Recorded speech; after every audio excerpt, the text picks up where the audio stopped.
અમરેલીના વડિયા પંથકમાં આવેલ સુરવો ડેમમાં નવા નીર આવતા વધામણા પૂર્વ મંત્રી બાવકુભાઈ ઉંધાડ અને વડિયા સરપંચ દ્વારા લોકોને સાથે રાખી વધામણા કરવામાં આવ્યા। સુરવો ડેમ ખાતે શાસ્ત્રોક્ત વિધિ સાથે સંતોએ નવા નીરના વધામણા કરવામાં આવેલ। વડિયા સુરવો ડેમમાં 6 ફૂટ નવા નીરની આવક શરૂ થઈ।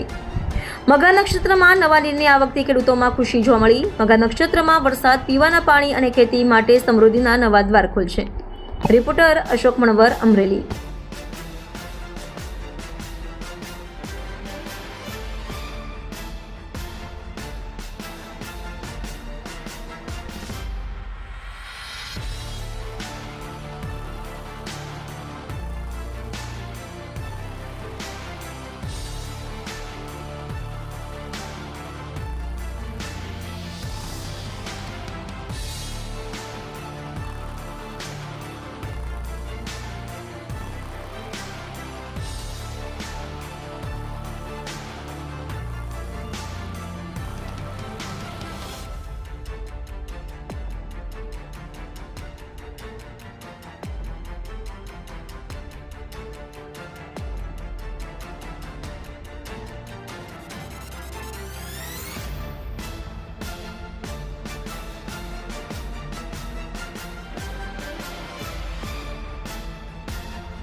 સર, આજે તમે સુરવો ડેમની મુલાકાત લીધી છે અને આટલા બધા યુવાનો સાથે શું કહેવા માગો છો?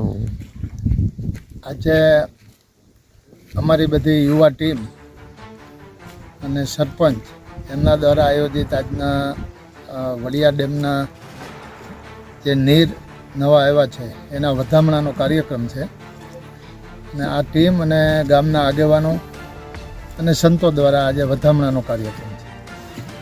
આપ સૌ જાણો છો કે 15 ઓગસ્ટ અને જન્માષ્ટમીનો તહેવાર ગયા પછી 17 તારીખે મઘા નક્ષત્ર બેઠું। ગઈકાલે જ આમાં નવા નીરની આવક થઈ છે। મઘા નક્ષત્ર દરમિયાન સૂર્યનું પરિભ્રમણ ખૂબ મહત્ત્વનું હોય છે।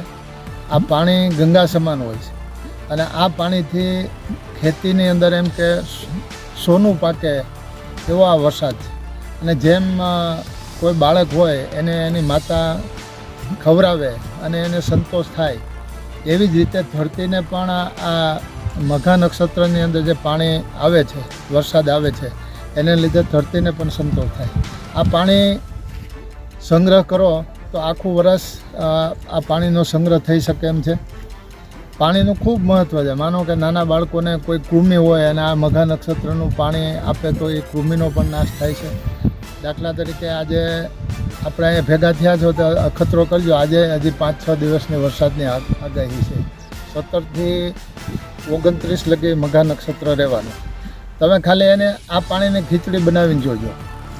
આંખોના દર્દમાં પણ આ પાણીના ટીપાં આંજવાથી ફાયદો થાય છે। એટલે મઘા નક્ષત્રનું પાણી વડિયા ડેમની અંદર આવ્યું છે અને કાલે જ સારો વરસાદ પડ્યો।